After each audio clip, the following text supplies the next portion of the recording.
It is amazing to have you with us this evening. Thank you for coming on, Pete. You've done so many things. Have I? Yeah, you have so many. You run Focus Alive Festival. You ran One Life, Leadership College London, all of the things. How are you finding time right now, where there's not thousands of things to run? How are you doing? I know it's a funny time, and are we in a strange situation, as everybody knows? But yeah, I mean, the diary's shifted and changed, and different priorities, different things. But we're doing all right. We're doing very well. I'm at home with my family, tucked away in my study here. Yeah. Say that again. Sammy just caught a fly. Very exciting. Yes, my little boy Sammy just burst in. So you might get a view of him. You never know. He just caught a fly, and the reason is he's buying a Venus fly trap. So Wow. He's busy catching flies to feed the seed that is coming, that is going to take months to grow. So he's going to be disappointed when it arrives. There must be a sermon in there somewhere. Yeah, I was going to say, that sounds like a preach, Pete.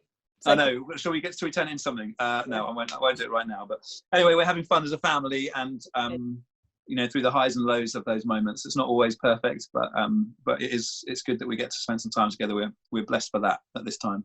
Good, amazing. What is something that maybe you're prioritizing in order to stay healthy, whether you're, healthy emotionally, or healthy with your family, or healthy with your relationship with God? What are some of the things that are actually maybe new, or things that you're like, actually without this, I know that my day will definitely look differently? What are some of those things? Yeah.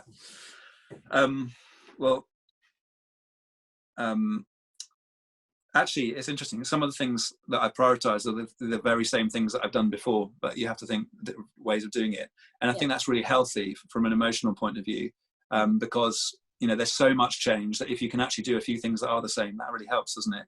Yeah. So I do try and do exercise and run, and that kind of thing. So I've done a few of those, but I've been probably more goal orientated than I would normally be in life. So I'm generally quite a goal-orientated person anyway. I want to kind of set myself some kind of goal that I'm seeking to achieve and stepping towards and thinking through, how do I do that? I've been more goal-orientated than normal, and that's because I think again, it connects to that motivation question. It helps certainly me, but I think for all people, there's a sense in which if I know what I'm working towards, it'll give me a greater sense of meaning and purpose for each day. And on the days when I just don't want to get out of bed and I'd rather just surf Netflix for the entire day, actually, if I've got some sort of goal I'm working towards, that's really helpful. So in this month, I'm trying to run 100 kilometers in April. Wow. Yes, I know. There's a scary thought, which is very short for some people. Some people will be listening to this going, only 100 kilometers, you're so lame. And other people will be thinking, I've been praying that no one nominates me in 5 kilometer runs. So. I nominate you now on this. Everybody at St Mary's, you've got to watch Lucy do it this week. Okay, 5K nomination. You've just landed yourself in it. Bad luck. Can't wait. But I mean that's further than I'd normally run in a month. But I've kind of set that target because I've thought, okay, I'm gonna make sure that I push myself a little bit further than that. And we've actually even done that as a family. So we've done a couple of challenges with the family, just to kind of keep everybody. I guess with a creative focus on something other than just we're in lockdown, when can we get out of lockdown? Those conversations that roll around with the children a bit. Our kids are, they're grieving not seeing the wider family at Easter. We were going to go to Cornwall for a few days. We couldn't go, and those kind of things. And everyone's facing that. And so I think a few focus things. So again, we did I did a bike ride with Bethany, who's our 9-year-old. And she raised a load of money to give Easter eggs out to all the local community, some of whom are very much in need. And then we did I just did a 10K run with Molly, who's our 7-year-old, which is amazing. She did 10K, so you must be able to do a 5K. So that was last week, and that's amazing. And do you know what? That's been great for her because we made it a whole project. It wasn't just like a moment; it's like a goal that has a project. And I think those kind of things are helpful in this time to kind of keep ourselves going. And so for a whole week, she was fundraising, getting ready for that. We did a couple of training runs, then we did the run, and then she did some more fundraising. She's raised about £2,000 for a charity in Uganda who are in lockdown and have greater needs than us. And so again, that perspective of, we have needs and there's a challenge for us. It's nothing like the challenges that a lot of the world will be facing with COVID-19. And so trying to help the kids think about that and then engage them with that. So we've done that as kind of family stuff as well. I think that's been really good. But I think just, again, coming back to your prioritizing, for me this time, it's all around prioritizing people. And whilst programs are important and kind of getting kind of practical things done, even like Sunday service online and all the things that we try and put out, I think there is a moment here for all of us to be really prioritizing people. I'm kind of wired that way anyway, so that's helpful. But I've really been mindful and thinking, okay, who is it that I want to connect with? Who do I really need to reconnect with that I've not spoken to for a long time? I've written, there's over my desk, there's, a number of letters that I need to go and put in the post box, and just writing letters again, which in normal life, I don't get a lot of time to do. And now I'm thinking, I actually just want to write to these people. It's like well overdue. And I think the power of a written word is so much stronger than even a Zoom call or a quick text. It shows real thought, care, attention. And so just sending the odd thank you card to people, not for anything specific they've done, just for who they are, that kind of thing. It's been really important. And all of us, even if we don't feel like we're very relationally connected, we can all think through, actually, who can I bless? Who can I prioritize at this time to show care to? Whether they're vulnerable or not, doesn't matter. It matters that we're caring for the vulnerable, but for everybody, and just to show an increased engagement in each other's lives is a possibility, even though we're locked away in our homes. Yeah. As a previous alumni of Leadership College London, which you fantastically ran, we studied Nehemiah for one of our projects, and over this past few weeks and being in lockdown, that's just been on my brain quite a lot. I'm reminded of the prayers in Nehemiah, and particularly there's a part where it goes through lots of different people and everyone's helping each other out. And so when I've had things from my neighbour saying, I'm Nick, I live 4 doors down, and if you need anything, just like, actually, it's such an amazing time. What are the ways that you're seeing like God move, or maybe things from scripture? What are the things that you're seeing in this time? Because as someone, I think you are incredibly prophetic and have such a gift for hearing God and seeing what he's doing. What are the things that maybe you've seen or you can see happening around maybe your city, your church? Well,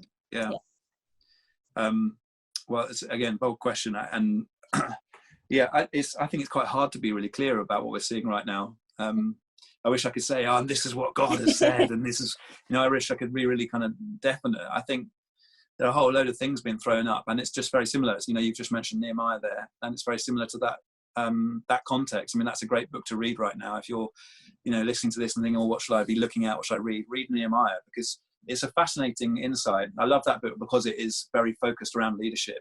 Lots of leadership people have looked at that. There have been a number of commentaries that have focused around leadership, looking at Nehemiah. And one of our questions is, how do we lead through this time? It's chaotic and it's difficult. And Nehemiah is in a context where the walls of Jerusalem are left in rubble. That rebuild has been attempted but failed several times. And it feels like everything that was a structure that honoured God has been ripped away. And right now, that's the same, isn't it? It feels like, all our church buildings are ripped away. All the normal fabric of our daily lives, our weekly lives, the routines, the people we see, the clubs we're involved with, the things we turn out to, they've all been stripped right back. And we're in this kind of ruinous state. So even just looking at Nehemiah chapter 1, you can get that sense of response. But how do you respond? Yeah. And I think, interestingly, Nehemiah responds with a sense of grief immediately. And I think that's an appropriate response for us now.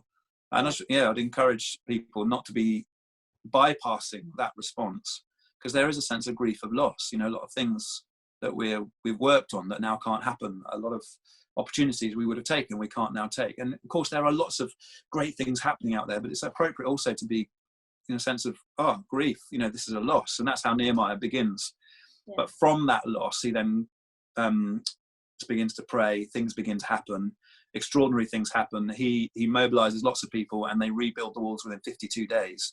So it's a great book to read. I mean, engage with that. It's really, really for this moment now. I think as we look at what does the rebuild look like from COVID-19,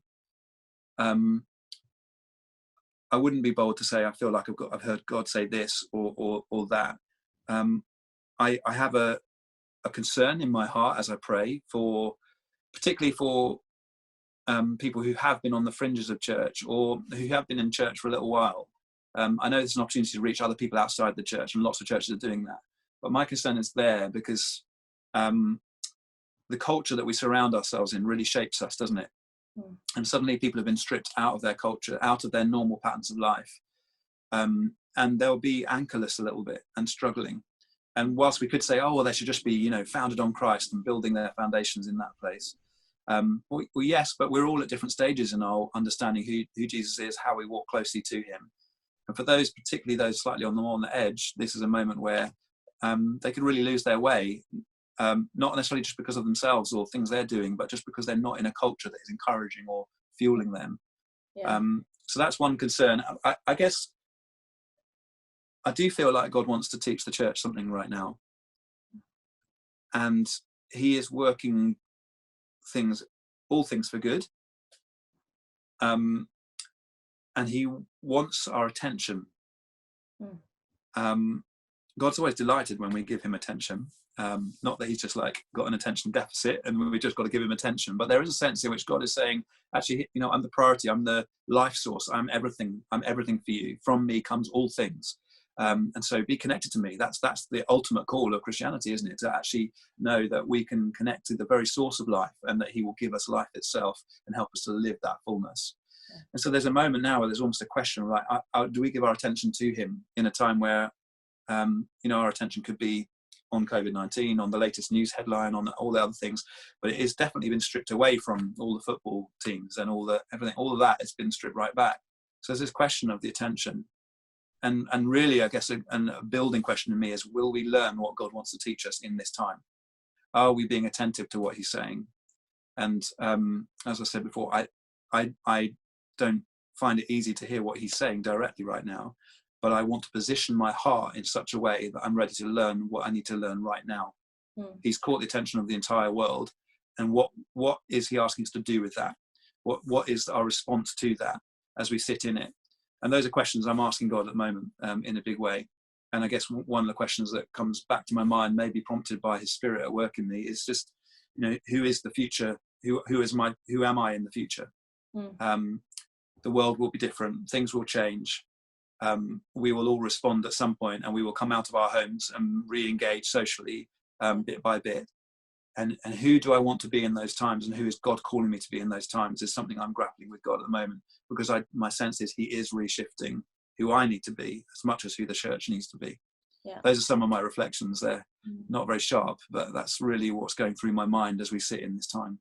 Yeah, and it's a really good question for each of us individually, whether that's the church or just for ourselves, actually, where is our attention when we roll out of bed at 10, or whether we've got up and we feel really productive for the day.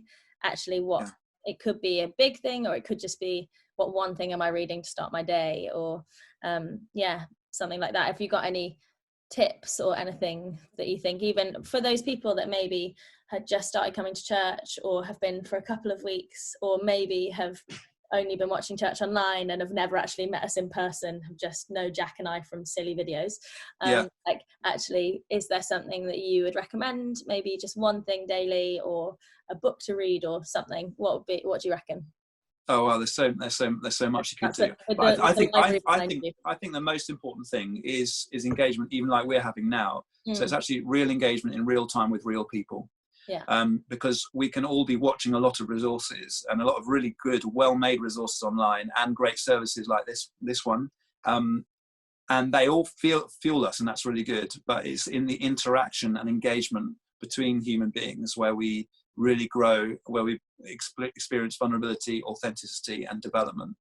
And to build friendships where that's possible is really powerful. Yeah. Not everyone does it. Sometimes it feels daunting to do that, but I would encourage you to start engaging, because there will be a time when we move from virtual to physical again.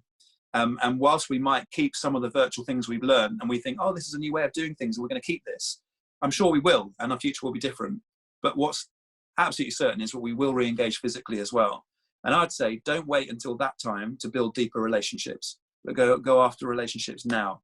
And that requires you to communicate at a bit of there's a thing called the communication triangle. You can check it out, Google it online. There's little pictures of it. But it requires us to move beyond kind of ritual cliches and just sharing, gossip, ideas, thoughts. It requires us to go into being vulnerable with each other, sharing emotions and feelings. And when you can start doing that with somebody, you're going to grow more. So make a daily act of doing that. And maybe with just 1 or 2 other people, where you intentionally say to them, hey, listen, just for this next 6 weeks, why don't we Zoom every day for just a quarter of an hour and talk about how we're feeling, what's going on, what we've learned today, to grow. And that might be so alien to you. You've never done that before, but here's an opportunity to try something new. Set yourself a goal. And I'm going to do 5 Zooms a week with the same 3 people, and we're going to really grow. And I would say, don't wait until we can be physically connected again to start that. So start that right now. And so, you know, develop that and strengthen it. That would be one thing immediately that I'd say, go for that. Amazing. Phenomenal. Maybe I'll start doing that.